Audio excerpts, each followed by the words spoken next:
जय श्री कृष्ण। कहते हैं संसार में माता पिता ईश्वर का दूसरा रूप होते हैं।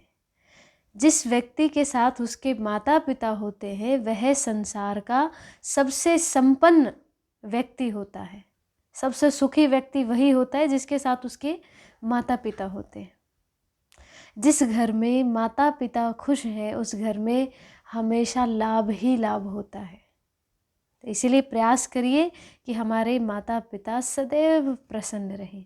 जिन माता पिता की उंगली पकड़ के हमने चलना सीखा, जिनकी मेहनत से हम पले बढ़े हैं, उन माता पिता के त्याग और बलिदान का जो कर्ज है वो हम अपनी जान दे कर के भी नहीं चुका सकते। कहते हैं माता की ममता का कोई मोल नहीं है और पिता के प्रेम का कोई तोड़ नहीं है। इसीलिए प्रार्थना है आप सभी से, अपने माता पिता को खुश रखिए। माता पिता अपने बच्चे के लिए अपनी हर चीज़ कुर्बान कर देते हैं, हर चीज़, एवरीथिंग। लेकिन वही बेटा बड़ा होकर के शादी के बाद उन्हीं माता पिता को भुला देता है। ऐसा क्यों है? क्यों हम ऐसा करते हैं कि हम लाइफ पार्टनर मिल जाने के बाद अपने माँ बाप की जो अहमियत है उसको हम भूलने लग जाते हैं। इसीलिए प्रार्थना है, आप कितने भी बड़े क्यों न हो जाओ, अपने माता पिता के पास समय निकाल करके ज़रूर बैठिए। क्योंकि जब आप अपने माता पिता के साथ बैठते हैं तो कहते हैं कि जब संतान अपने माँ बाप के साथ बैठती है तो माँ बाप कभी बूढ़े नहीं होते और हम कभी बड़े नहीं होते। यानी माँ बाप के आगे तो बच्चे बच्चे ही रहते हैं, फिर चाहे वो कितने ही बड़े क्यों न हो जाए। इस दुनिया में केवल माँ बाप ही आपसे निस्वार्थ प्रेम कर सकते हैं। इसलिए प्रार्थना है, माँ बाप का दिल जीत लो, कामयाब हो जाओगे, वरना सारी दुनिया जीत करके भी हार जाओगे। किसी ने क्या खूब कहा है, कुछ समय निकाल करके बैठा करो माँ बाप के पास, हर चीज़ नहीं मिलती मोबाइल के पास। हम हर क्षण हर पल मोबाइल में लगे रहते हैं, अपने माता पिता को समय नहीं देते।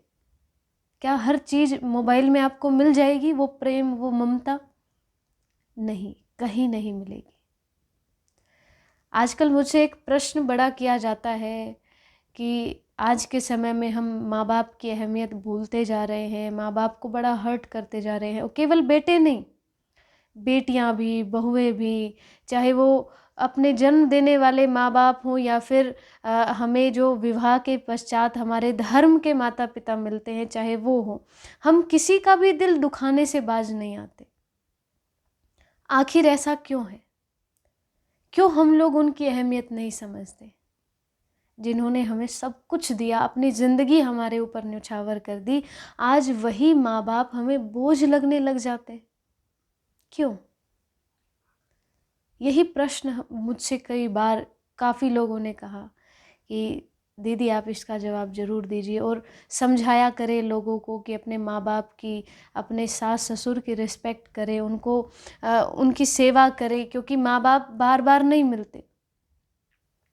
हर बेटे के पास एक माँ होती है, लेकिन हर माँ के पास एक अच्छा बेटा नहीं होता। ये बात बड़ी समझने वाली है। माँ बाप चाहे कितना भी आपको डांट लें, वो हृदय से आपसे बड़ा प्रेम करते हैं। कभी आपके साथ गलत नहीं कर सकते, ना ही वो आपके साथ कभी गलत होने दे सकते। फिर हम उनके साथ क्यों गलत कर देते हैं? एक कोई 4 दिन का प्रेम हमको मिल गया, उसके पीछे हम अपने माँ बाप को बड़ा हर्ट करते हैं, उनको दुखी करते हैं। ज़रा एक बार सोचिए, जिन्होंने 20-25 साल हमको प्रेम दिया, हमको पाला पोसा पढ़ाया लिखाया, 20-25 साल, सोचिए कम से कम भी 25-30 लाख रुपया आराम से एक व्यक्ति का 20-25 की उम्र तक लग जाता है। ज़्यादा भले ही लग जाए, कम नहीं लगता।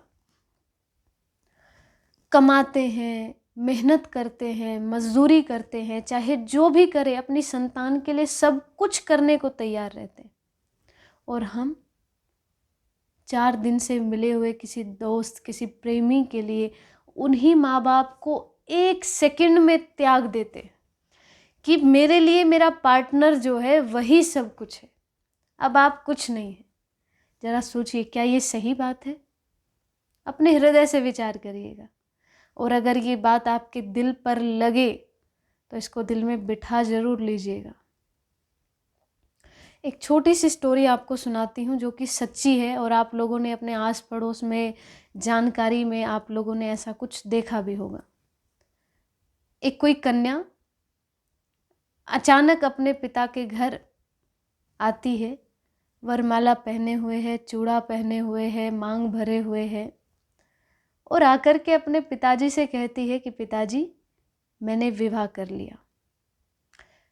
मैं इस लड़के से बड़ा प्रेम करती थी और मैंने इसके साथ शादी कर ली, इसके बगैर मैं जी नहीं सकती। माँ थी नहीं, पिताजी ने बड़े लाड़ चाव से बेटी को पाला था, और अचानक ऐसी बात सुन के उनके हृदय को बड़ा धक्का पहुंचा। उन्होंने कहा, ठीक है, तुमने विवाह कर लिया, बताने की कोई आवश्यकता ही नहीं थी, जब कर ही लिया तो बताना क्या।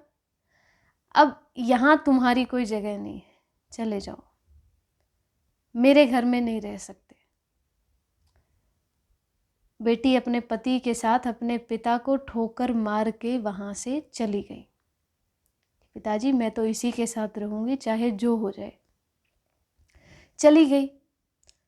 कुछ समय के पश्चात उसके पिता की मृत्यु हो गई। ध्यान से समझिएगा, पिता की मृत्यु हो गई। पुत्री को ताऊजी के द्वारा पता चला कि पिताजी गुजर चुके हैं।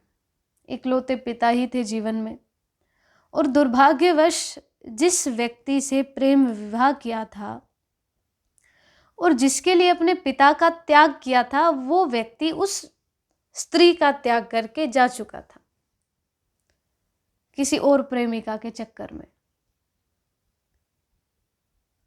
2 बच्चे थे, एक 5 साल का, एक 3 साल का। बिल्कुल सच्ची कहानी है, और आपने कहीं ना कहीं ये सुनी भी होगी और देखी भी होगी। अब बेटी को दुख नहीं हुआ कि पिताजी गुजर गए, मृत्यु हो गई। सोच रही, मुझे धक्के मार के निकाला था, मर गए ना, अब कौन है कंधा देने के लिए। बेटी भी पास में नहीं है। तो ताऊजी ने कहा कि बेटी, कोई बात नहीं, भूल जाओ पीछे की बात को, मरने वाला तो मर गया, जाने वाला तो चला गया, तुम जाकर के अपने पिता का अंतिम संस्कार करवाओ। अब ताऊजी के कहने पर वो स्त्री अपने पिता के अंतिम संस्कार में जाती है। चारों ओर मातम छाया है, लेकिन वो एक साइड, एक कोने में बैठी है। ये नहीं सोचा कि जिस पिता ने नाद से मुझे पाला, आज उनकी मृत्यु हो गई, और जिस पति के लिए मैंने इनको छोड़ा था, वो पति मुझे छोड़ के चला गया किसी और औरत के पीछे। न जाने कैसे कैसे रेस्टोरेंट चला करके, ढाबा चला करके उसने अपने बच्चों को पाल रही है, अपना घर संभाला है। आज पिता की मृत्यु पर कोई दुख नहीं है, कोई कष्ट नहीं। कितनी दुर्भाग्यशाली है वो बेटी, जिस पिता ने बड़े लाड चाव से अकेले बिना मां के उसको पाला। आज उसको अपने पिता के मृत्यु का कोई दुख नहीं है। वो अपनी बातें सोच रही है कि मुझे घर में नहीं रखा, मेरे पति को मुझे सहारा नहीं दिया, लेकिन पिता की मृत्यु का कोई दुख नहीं है। खैर छोड़िए, पिताजी का अच्छे से दाह संस्कार हुआ। 13 दिन बीत गए, 13वीं हुई तो उसके बाद उसके ताऊजी ने एक खत दिया कि बेटी, ये खत तेरे लिए तेरे पिताजी ने छोड़ा है, ये पढ़ लेना। लड़की ने वो खत खोला, अकेले में जाकर के पढ़ने लगी तो पिताजी ने लिखा था, मेरी प्यारी गुड़िया, मैं तुझसे बड़ा प्रेम करता हूँ। तो सोचती होगी कि तुमने विवाह किया, मैंने तुम्हें अपने घर में नहीं रखा, तुम्हें घर से निकाल दिया, मैं बड़ा निर्दयी हूँ, बड़ा कठोर हृदय का पिता हूँ, लेकिन मेरी गुड़िया, मैंने तुझे बड़ा याद किया, मैं तुझे बड़ा प्रेम करता हूँ। मैंने इतने सालों तक तुझे लाड चाव से पाला। तू बीमार हो जाती थी तो मैं पूरी रात रात जागता था। तेरी माँ, जब तू 3 साल की थी तब तेरी माँ गुजर गई थी और मैंने तुझे पाला बड़े लाड चाव से। तुझे एक छींक भी आती थी तो मेरा दिल हिल जाता था कि मेरी गुड़िया को क्या हो गया। तेरे बोर्ड्स के वो एग्ज़ाम, जब तू रात भर पढ़ती थी तो मैं पूरी रात भर कभी तुझे चाय देता, कभी पानी देता, कभी दूध देता, कभी खाना देता। तू वो सब भूल गई और अचानक तूने आकर के मुझे कहा कि पिताजी मैंने शादी कर ली है। मैंने कितने सपने संजोए थे कि मेरी गुड़िया रानी को बड़े प्रेम से डोली में बिठा करके मैं विदा करूंगा, लेकिन तुमने सारे सपने तोड़ दिए। लेकिन फिर भी मेरी गुड़िया रानी, तेरे लिए सब कुछ न्योछावर है। तेरी शादी के लिए मैंने कुछ गहने खरीद करके रखे थे, कुछ गहने तेरी माँ के रखे हैं अलमारी में, तुम जाके उन्हें ले लेना। 2-3 घर हैं, कुछ जायदाद है, कुछ खेत हैं, मैंने सब तेरे नाम कर दिया है। ये सब पढ़ करके अचानक से आंसू छलक पड़े। पिता का पुराना प्रेम याद आ गया।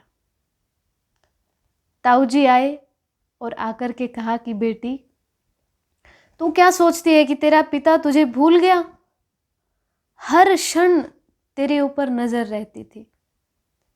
और जब तेरे प्रेम के बारे में उनको पता चला तो उन्होंने पूरी छानबीन करवाई और पता चला कि वो लड़का एक फ्रॉड लड़का था। वो नहीं चाहते थे कि तू उनसे विवाह करे, फिर भी तुमने ज़बरदस्ती उनका दिल दुखा करके उस लड़के के साथ विवाह किया। फिर वो तुम्हें छोड़ करके चला गया। मेरी गुड़िया रानी, तेरे पति के छोड़ जाने के बाद जो पैसा मैंने तुम्हें दिया था रेस्टोरेंट चलाने के लिए, घर लेने के लिए, वो पैसे मैंने नहीं दिए थे, वो तुम्हारे पिताजी ने तुम्हें देने के लिए मुझे दिए थे। ये बात सुनकर के लड़की का हृदय बड़ा रो रहा है कि मैंने क्या किया। बड़े ध्यान से समझिएगा, जिस व्यक्ति के लिए हम अपने माता पिता का हृदय दुखाते हैं वो व्यक्ति हमें कभी साथ नहीं देता। ध्यान रखिएगा, जिसके माँ बाप दुखी हैं उससे दुर्भाग्यहीन इंसान, प्राणी इस दुनिया में कोई नहीं है। तो मेरी प्रार्थना है आप सभी से, अपने माँ बाप की इज्जत करना सीखिए, उनसे प्रेम करना सीखिए। केवल वही इस संसार में ऐसे हैं जो आपसे निस्वार्थ प्रेम करते हैं। उनको प्रेम देके तो देखिए, वो कोई कमी नहीं छोड़ेंगे। चाहे आप कोई बहू है, चाहे कोई बेटी है, बेटा है, दामाद है, माँ बाप, जब आपका विवाह होता है ना तो लड़की के माँ बाप लड़के के भी माँ बाप बन जाते हैं और लड़के के माँ बाप लड़की के भी माँ बाप बन जाते हैं। तो एक दूसरे के माँ बाप को पूरा आदर दीजिए। आज हम किसी परिवार की बहू बन कर के जाते हैं, वहाँ जा कर के जो सास ससुर होते हैं उनको बड़ा सताते हैं, दुख देते हैं। ज़रा सोचिए, जो बर्ताव आप अपनी सास ससुर के साथ कर रहे हैं वही व्यवहार अगर आपके माँ बाप के साथ आपकी भाभी कर रही हो तो आपको कैसा लगेगा? ध्यान से समझिएगा, जैसा आप करोगे वैसा पाओगे। इसीलिए कभी किसी को दुख न दे। सभी माताओं से भी मेरी प्रार्थना है, आपकी बहू सब कुछ त्याग करके आपके घर में आती है, सब कुछ छोड़ करके केवल आप लोगों के पास आती है, तो उसको भी कभी दुख न दे। अपनी बेटी समझिए, जैसे लाड प्रेम आप अपनी बेटी को देते हैं वैसे ही बहू को दीजिए, क्योंकि वो भी तो किसी की बेटी है। हम ये चाहते हैं कि हमारी बेटी ससुराल में सुखी रहे और हम अपनी बहू को सुख न दें।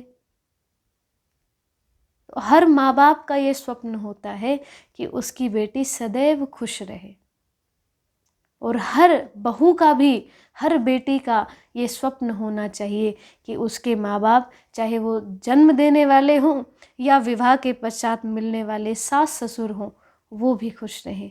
तो मेरी प्रार्थना है, पॉजिटिविटी फैलाइए। जो भी गलत धारणाएं हैं उनको पीछे छोड़िए और अपने माँ बाप की खुशी को सर्वोपरि रखिए, क्योंकि वो कभी अपनी संतान के लिए कुछ भी गलत नहीं करते हैं। जय श्री कृष्णा, जय श्री श्याम।